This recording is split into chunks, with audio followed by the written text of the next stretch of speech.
because many who are not necessarily familiar with Miles Davis' music wouldn't necessarily be aware of how important he is in musical terms. He is to this entry what Bach was to his particular era. Now, many jazz critics would have said that down through the years, but Davis, I would have come across his music first in 1969, and I was just talking to Andy there a few moments ago, and he reminded me that Abdul Malik from Spain, who's fortunately still with us, designed the sleeve of Bitches Brew. The one thing about Davis, not alone as a musician but as an artist, he always ploughed his own furrow and he never moved away from it. And some of the bop musicians, the bebop musicians in the 40s, always felt that Davis played that bit slower than they might like. But Miles never did anything he didn't want to do. He had, as any of you are familiar with his career, a remarkable life. But I always like to think of art as being, I think it was an American jazz, or rather art historian, that said there's no such thing as art, there are only artists. And at the end of the day, where would we be without them? Because there's a great meeting of minds with both musicians and artists who can commit paint to canvas, or for that matter shape, sculpture, whatever it may be. But Davis went that mile further, because in 1954 he was recovering from heroin addiction. He had that devil on his back that drove him as a wonderful musician. And I remember listening in 1969 to Bitches Brew, and there's a dear friend of mine who died a number of years later. We were school pals, and he had done, in those days, he had recorded Bitches Brew onto 1/4-inch tape, and we listened to it in his bedroom, and we thought, wow, this guy is something else. He's as close as we could find to Jimi Hendrix. But we didn't realise there were guys doing this in jazz, because we were that bit too young to understand jazz. And then we went back 10 years, and we listened to Kind of Blue from 1959, and we just went, wow. Because we listened to the opening track on that, it's just Miles freeforming. And Miles always freeformed, whether, to my mind anyway, whether it was in his music or in his art, which is self-evident by all the wonderful works that you see here in Gallery 44 this evening. I just feel it's a great honour, as I said in my opening remarks this evening, to be asked to even do something like this. I wouldn't have necessarily come to jazz first. I came to rock music like many of my generation, but I would have heard Miles's music for the first time over 30 years ago in 1969 when Bitches Brew came out. I think a lot of people perhaps don't realise that Miles's interaction with somebody like Gil Evans was the one catalyst, I suppose, that made him go on to paint. Because really, when you're working with somebody like Evans, who was a great illustrator in terms of the music, that brought a lot out of Miles. Anybody who's ever listened to Sketches of Spain would just get that. Sketches of Spain is a lot more than an album. A Sunday morning album, very much so. Most assuredly. But it's also, it's a painting, a massive painting of so many different colours. And the one thing about Davis's music, it has always been that. There's been lots of colour in there. So it came as no surprise to me when I saw a lot of these paintings for the very first time today, to see the vibrancy, the movement in them. And also, I suppose, the fact that Miles was a collector.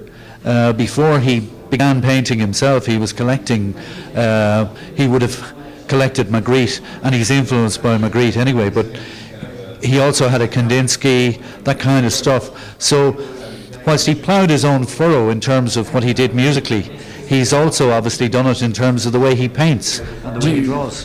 Do you find, as I do, I strangely came to Miles's music through the art. Although, like you, I heard Bitches Brew and was a great fan of Hendrix and saw a lot of that in that kind of music. But I never listened to Miles until I started looking at his pictures. And then I felt, I love the pictures, I'm going to like the guy's music. Do you feel there's a lot of his music in the pictures? Oh, very much so. I think the two run hand in hand, because any artist, whether they be the conventional sense of a painter or a musician, they're working from a palette in their mind or in their mind's eye.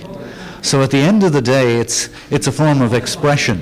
So the two are inextricably linked.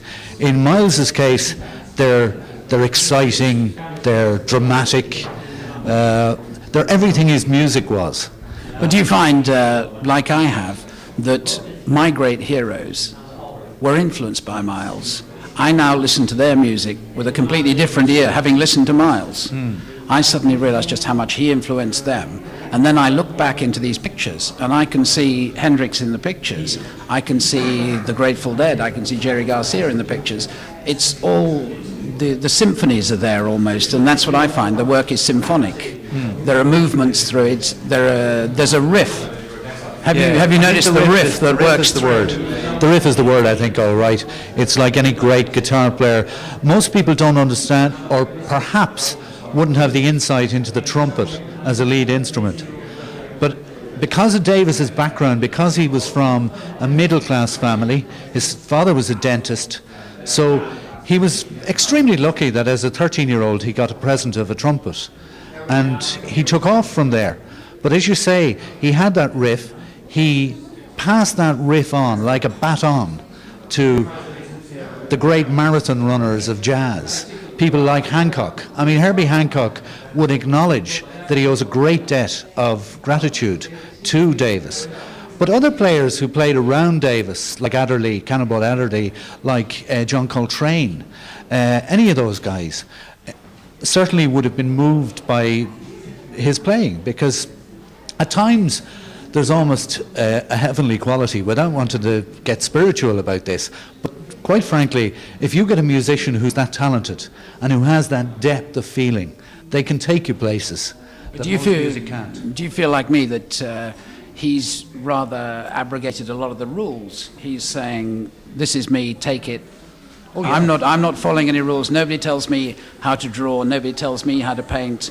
I'm going my way, and follow me if you want.